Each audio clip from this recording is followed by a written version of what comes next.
I didn't expect to be starting the show talking about emotional intelligence, Brad, but right as we were going live, I'm looking at some of the responses to my I was told nobody cared about Indiana tweet about Indiana Penn State averaging the most viewers for a Saturday noon game this football season, with people responding saying they were hate watching.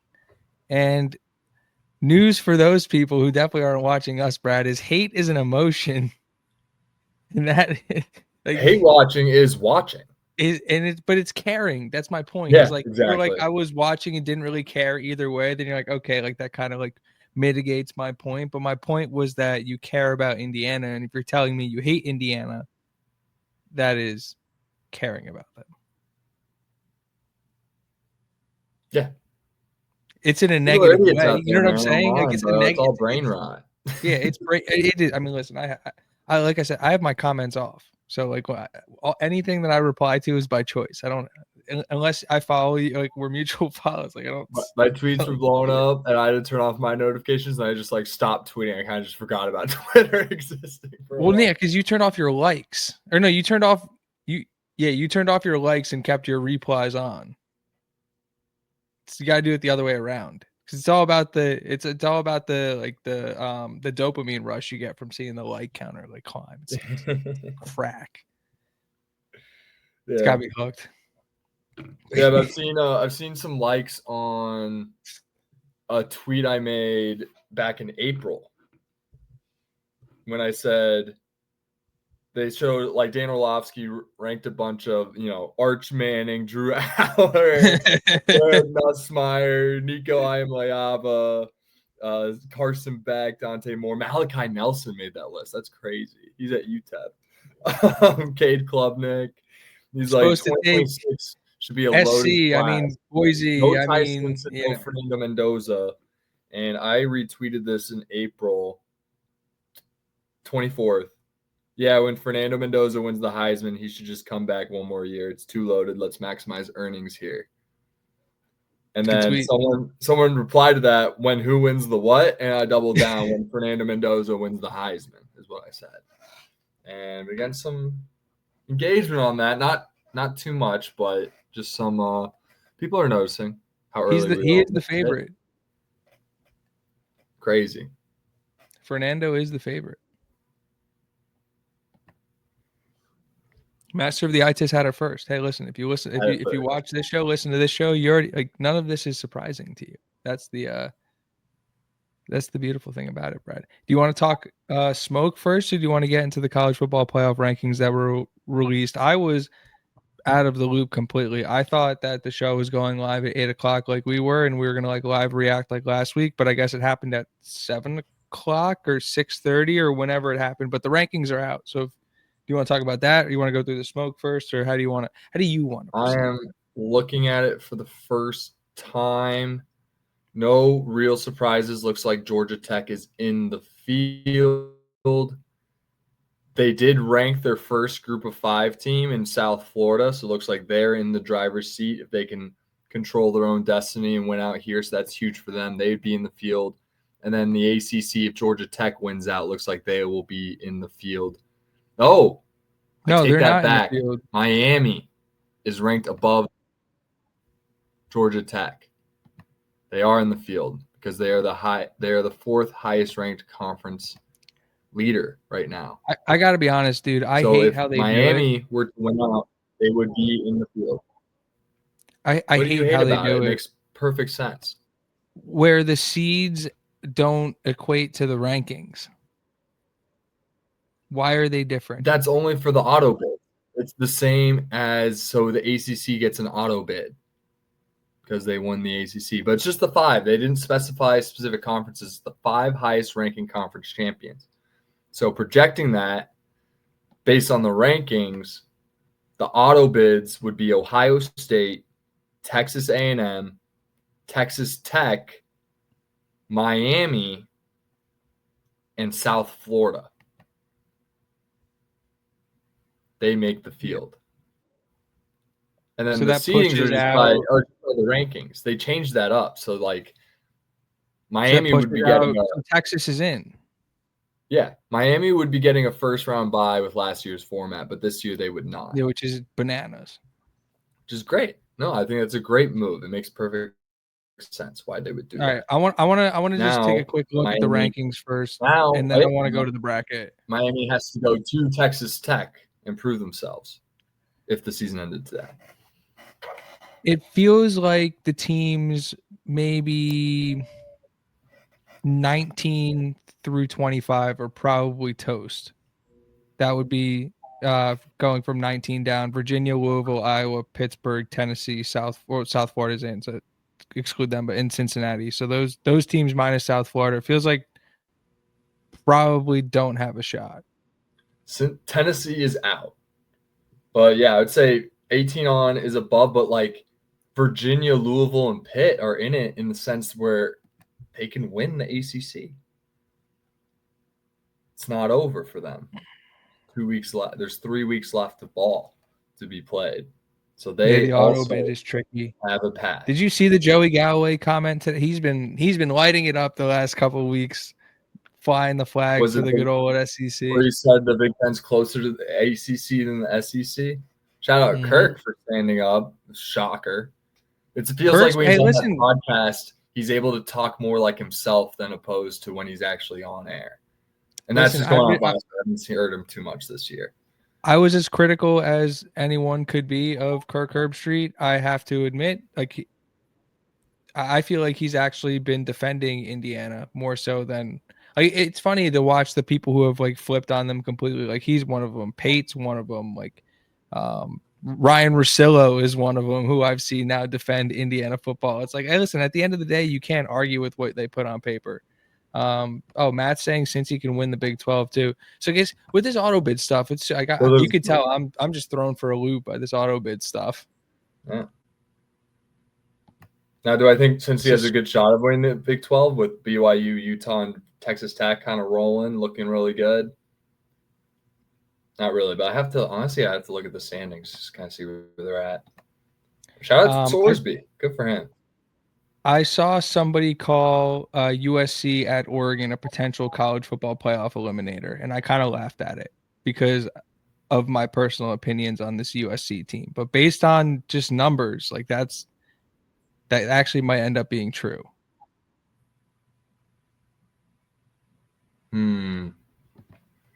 I don't know if it's eliminator because I think there's a world where they can both make it if teams implode in front of them, especially if USC wins that game. Then they're both kind of on the bubble at that point. Like, they're not going to drop Oregon past 15. I mean, they could, but they got that win over Iowa, which is huge, and they're ranked. So, like, they can't drop them past Iowa. They would have to jump USC. Can I share a picture? I wish I knew how to work StreamYard a little bit better so I could just, like, show, like, present a picture of the bracket so people can, like, follow along with us. But that's next steps. Yeah, I feel like we're a long way from graphics. My goodness. No, not graphics. Like you can like share your screen.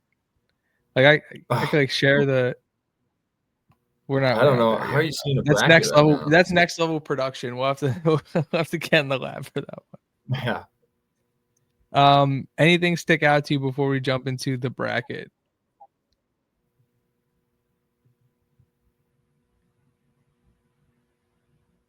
No, not too many surprises. I'd say Miami being ranked above Georgia Tech was interesting. That's probably the biggest thing. It's so funny seeing Texas in too. But Arch has been rolling. If you're paying attention to Texas, like Arch has been kind of dealing since that Mississippi State game. And they look good. And they beat Oklahoma, so they have that tiebreaker to stay above them, which was huge, turns out. But yeah, it took them a while to get going, but they are rolling. It does feel like we've moved past a world where the Big Ten gets 4 playoff teams in. But I mean, you just said you think there's a world where USC and Oregon both get in. Do you think there's a chance the Big Ten sneaks 4 in again, or because the way the rankings look right now, kind of looks like that's toast as well. What would need to happen is because I was seeing scenarios where it's like Michigan, USC can get in, we can get 5. But I think for that situation to happen, you need some unexpected losses, specifically from the SEC.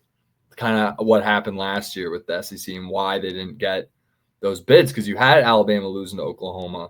But this year it's not happening. They're only losing to the other top teams, it seems like, as opposed to last year where they were losing to those 500 teams like they shouldn't be. And yeah, shout out to the SEC. They're taking care of business, and like we'll stand on business and say it's the same philosophy we had last year. Like they're winning the games they're supposed to win. Yes, Texas has that bad loss against Florida, but beyond that, they've been perfect besides a week 1 glorified scrimmage to Ohio State. And based on everyone else's resume, that's good enough to be where they're at. Especially with that win over Oklahoma and that win over Vanderbilt, that really is paying dividends for them.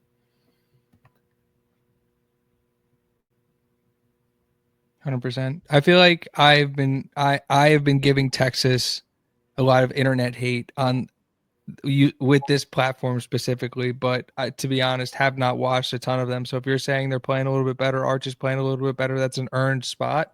I'll let up a little bit. Yeah, they are playing as they should. Do I think they're gonna go in there and be like Texas last year and go all the way to the semifinal this year? No, but they are playing at a level deserving of. I mean, that whole section, right? You look at it, there's like one loss, Oregon. Then it's like 9 Notre Dame. That makes sense. Sure.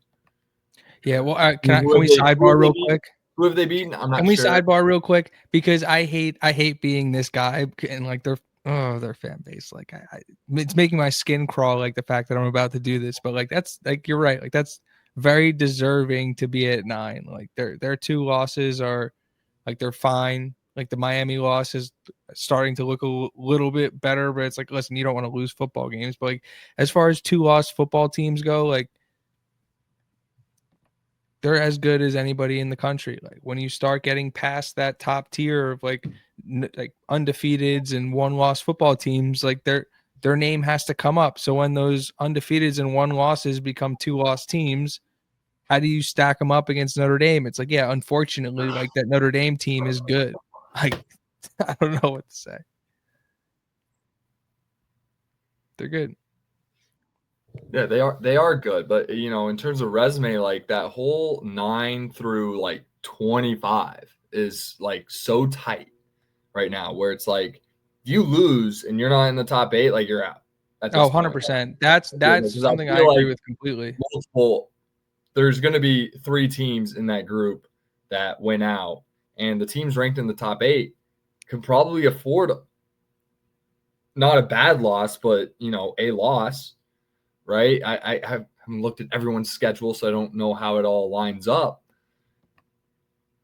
But yeah, it feels like it's kind of exactly what we wanted from this 12-team playoff. Everything matters still right now. Everything. Yeah, I'd say if you're ranked right now, like I think you have a shot. You do. That's just how it goes. It's funny how you tried to circle out 19, but it's just not true. Maybe Iowa's probably out. Tennessee's probably out, just because they're in the SEC and the Big Ten, but they're on there because they are quality wins and quality losses on certain resumes. So it's, you know, they're going to stay there. But yeah, I'd say there's 23 teams in the running right now. I mean, yeah, that's, you know, that's more than fair. Definitely. And that's what you wanted out of this playoff: competitive parity, competitive, just competition throughout the entire season. Every game does matter. So yeah, we could do a whole show on breaking down each team and figuring out a path forward. Would love to do that if that was my full-time job, you know, but did you see the stat? I think Crimson Cast was the one I saw who retweeted or reposted it. Shout out to Crimson Cast who used my meme, Brad. They used my meme. It's pretty cool. That's good. That's good. But per ESPN, Brad, since 2014, the national champion or the eventual national champion was ranked in the top 3 in the second college football playoff poll. Well, there's a lot of, you know, top. It's good for IU, obviously. But you So know, that there was 14. that would mean Indiana, Ohio State, and Texas A&M. I'll check that box. Yeah, considering it was a 14 playoff for most of that span. I mean, it does make sense. Checks out, not really relevant to this modern age. I think we need larger sample No, but size. also like think about that Ohio State team that won it the first year was like it was like a huge like controversy that they got in with the quarterback injury. Mm-hmm. Yeah, but they were still undefeated. I'm pretty sure. Is the funny thing about that. No, they had the loss early or something. Yeah, that was the year they lost to Virginia Tech or something. Yeah, it was controversial until they beat Wisconsin. And they beat the brakes off of everybody, and there was like, yeah, until they beat Wisconsin by 70 in the Big Ten championship game. I was at that game. Yeah, it was pretty. Yeah, that was like, yeah, that team is still. They have Ezekiel Elliott. They should be in the playoff. They also won the Big Ten. Yeah, it was pretty apparent. I'm just saying. Yeah. What else from the Big? Were you surprised at how the bracket shook out? Like, so right now, the way it stands is Indiana would match up nicely with our new friend or old friend or just a friend, Lane Kiffin, who's popping up all over Indiana Twitter today in his own right. But that 7-10 matchup is Ole Miss and Texas. So that lines up with number 2 Indiana. I guess what's the funniest thing to me is the BYU drawing. Why are they behind Oklahoma and Texas? Texas has a bad loss to Florida. Oklahoma has 2 good losses, but 2 losses. BYU has a win over the 13th ranked Utah Utes and a loss to the top 6 ranked Texas Red Raiders. Where did that decision come from? Yeah, what are Oklahoma's key wins, I guess? I mean, Texas Michigan beat for Oklahoma. Okay, so there is some logic there, right? Because Texas has a really good resume. Yeah, it's a tough call, but you're going with the brand and you're going with the older quarterback is what you're doing. Yeah, well, I'm also just strictly going off better record as opposed to actually looking at some of the quality wins. And you Texas mean like football played on the field? Like, what a wild Texas using Brad. Yeah, Texas does have, I think it's justified, but I think there's worth explaining why that is because BYU was ranked in the field, lost to a team in the field, and is now out of the field. So that definitely has to be called out for sure. Not saying it's wrong or incorrect. I'm just saying it needs to be addressed. No, I'm with you. It doesn't make much sense at all. And that's actually something I didn't notice. But yeah, you're right. To lose on the road to number 6 or whatever they were, 8 when you played, and to fall out of the playoff is a little bit questionable. Obviously a lot of time to remedy, but also like you have to imagine if everybody just keeps winning and looking the same, like this is how it looks. So a little bit tough to like penalize. Like, did BYU look that? I can't sit here and say like I watched that game or watched the film on it, right? So like, did BYU look that bad in a 21-7 road loss night game? I don't know. Tough to punish a team like that. They kind of did. That's just looks really good. They're kind of embarrassing. So like, I get it. All right, well, then if you get it, then you get it. Then it's like, do you remember? Huh? Who beat Texas Tech? They lost on the road with the backup quarterback. And it was going west.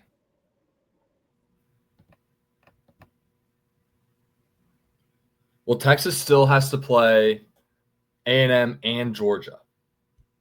Just for note. So that's probably why they did it. They gave Texas a chance to earn it, and if they lose, they're out. Yeah. Benefit of the doubt for the mighty SEC. Just funny because like you can rank them anywhere, and they get those 2 wins. Like you put them in the field. You know what I mean? Right. Like, so I don't know why they're getting ahead of it. Oh, Arizona State at Arizona State. Yeah. Former playoff team. Bad loss. And I believe Leavitt was still playing. Why are they ranked above Oregon? Yep, Levitt played in that game. Because people are gonna ding Oregon for like it's hard to play at Kinnick. Like we found that out. Like personally, I sat here on this show and was super cocky about walking into Iowa, and it's like it's a hard place to play. Like you saw Indiana's offense struggle at Iowa. Indiana has a better offense than Oregon. Like it's not that shocking that Oregon went in there and struggled. So for whatever reason, it feels like the pendulum has swung back towards the SEC in terms of who the committee is giving respect to. It is what it is. Ultimately, they're going to get to prove it on the field. And if Oregon beats USC, then they're going to get a chance to beat anybody in front of them. Like that wasn't a team that was going to play for a bye anyway. So there may be a home game. So if Texas loses to Georgia, are they going to drop them below BYU or not? My question. They should. For them. And Oklahoma has Alabama. Should. If they lose to Alabama, are they dropping? If any of those 2-loss teams lose, they're out. You shouldn't be able to get in as a 3-loss team unless you win your conference title. It's true. If there are enough competent 2-loss teams ahead of you, like it really is just logic at that point. Yeah. That like if you have like a 2-loss team that's incompetent with 2 bad losses versus like a 3-loss team that played a monstrous schedule. Like if this Wisconsin team that we're going to talk about in a little bit had 3 losses and was pushing for the college football playoff, like maybe a little bit of a different conversation. Like they played murderers row that schedule, but no, it'll be really hard for any of these teams to survive a loss, which it's funny because you only call it murderous row because those teams won those games. So the records aren't as good. Therefore, their strength of schedule isn't as high. It's a funny math game. That's why I always go off strength of record. I actually think that's a fantastic metric to evaluate like kind of where teams should be in the playoff. I'm trying to find it right now, honestly. But last time I checked that, it should be A&M 1, Indiana 2, Ohio State 3, based on strength of record. Isn't that funny? Isn't that funny? Yeah. I had the bracket up and then ESPN changed their headline and now I don't have it anymore. So do you have any final thoughts on the bracket, Brad? Yeah, BYU still has a top 8 strength of record. They should definitely be getting more notarization. Outside of that, Texas, Vanderbilt, Oklahoma is next up, all above Notre Dame. So, if we're all go with that metric, not too bad. Not too bad. And they did say they'd be incorporating that one into their evaluation this year. So it seems to be on the ball in terms of what they need to be evaluating. My takeaway it'll be interesting to see when BYU wins out and Texas loses. What are they going to do? I mean, if Texas splits A&M and Georgia, then it gets into a really tricky conversation.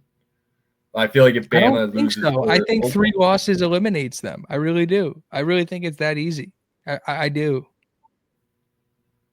Like you have to like.